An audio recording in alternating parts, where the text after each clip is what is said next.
but it's violence. You have the same thing today on the more sophisticated.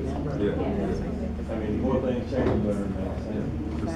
And it's really a form of terrorism. Terrorize blacks, intimidate blacks, so that blacks will be afraid to, I mean, because the killing of Harry T. Moore, he was the baddest black man in Florida. If he was killed, what message did that send to other black men? That was the message. That's that terrorism. And then you have, and just recently, the FBI indicated that terrorism and white supremacy and the Klan on the rise in America says just as bad as ISIS. I mean, that's, you know, it's true. So why do you need it? We must have it. Stephen, you're right. I don't think America doesn't get it. I think America's in denial. Yes. Yes. They know. I want to say thank you for the presentation. It was excellent. Because I listened to you all invoke the name of Harry T. and Harriet Moore. I want to encourage everybody in the room, if you have not visited the museum, every student, every parent, everybody in this room ought to go down to MIMS. I went 3 times last year. It's worth a visit. The book is great, and it will inspire, and it will encourage, and it will cause you to feel a sense of zeal for the lives of all children, not just black boys, but all children.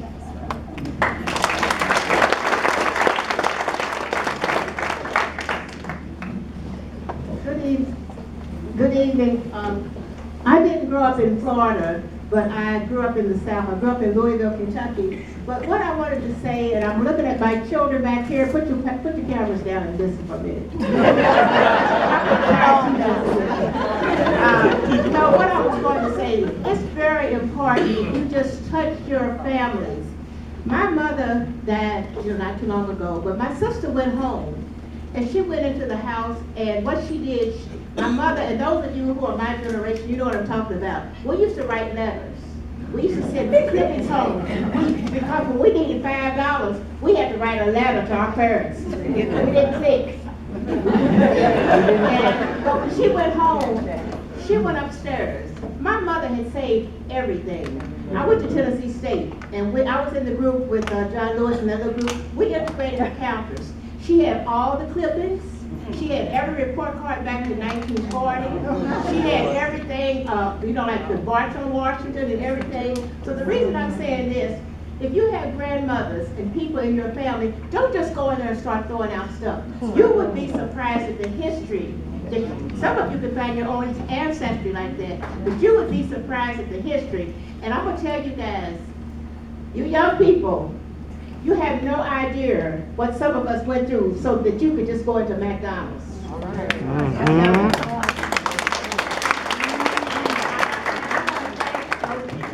I want to thank the panel because we need this, because our young people have no clue of our history. And I just want to thank you. I'm going to give one final question to our panelists, to Lisa, and then we're going to give it back to our organizers for the evening.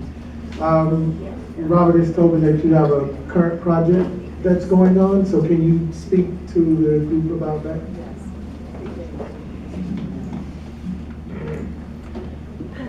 So I've had the privilege of working with Robert on many, and students at UCF on many history documentaries, and like that film, you make it and then you see what happens with it. And what's so gratifying is that all these years later, you would still be interested in seeing it.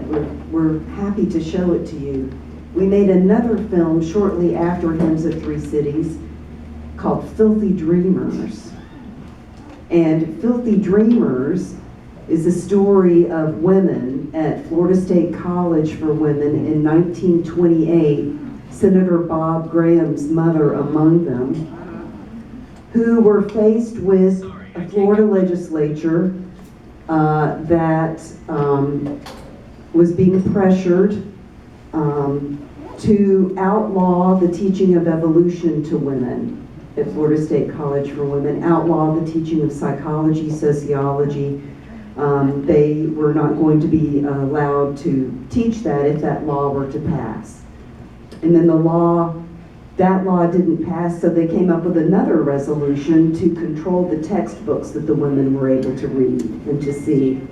And so the fundamentalists that were pushing all of these laws wrote pamphlets to try to get public support, and in the pamphlets they called the women, their administrators at Florida State College for Women who were standing up for their academic freedom, filthy dreamers. It's out of the book of Job in the Bible.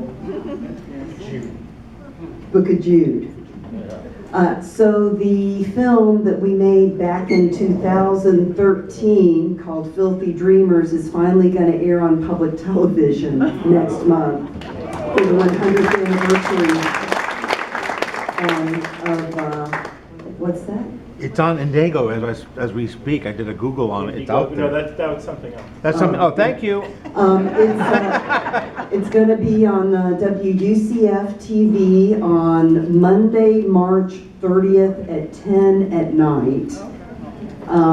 We'll take the time slot. But yeah, so look out for Filthy Dreamers. It's about how women at Florida State College for Women and their administrators stood up against these efforts to crush their academic freedom and what happened next. And so Filthy Dreamers. And it'll be streaming online after the 30th so they can watch it. Yes, they will stream it on their website eventually, and you'll be able to see it. And also tell your friends, because it's going to air on most Florida public TV stations in the month of March for Women's History Month and to mark the 100th anniversary of the 19th Amendment. And Bob Graham is in it, and his mom is in it, and it's a fun film. I think you'll like it. And Marching Forward.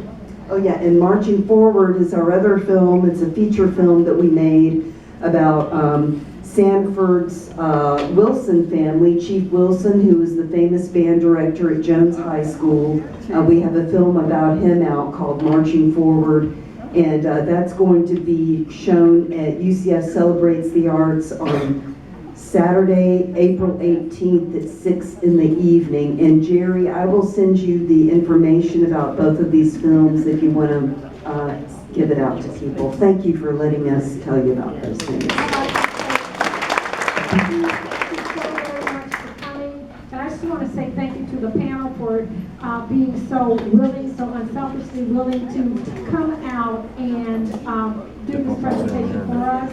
Dr. Wright, I especially thank you as well.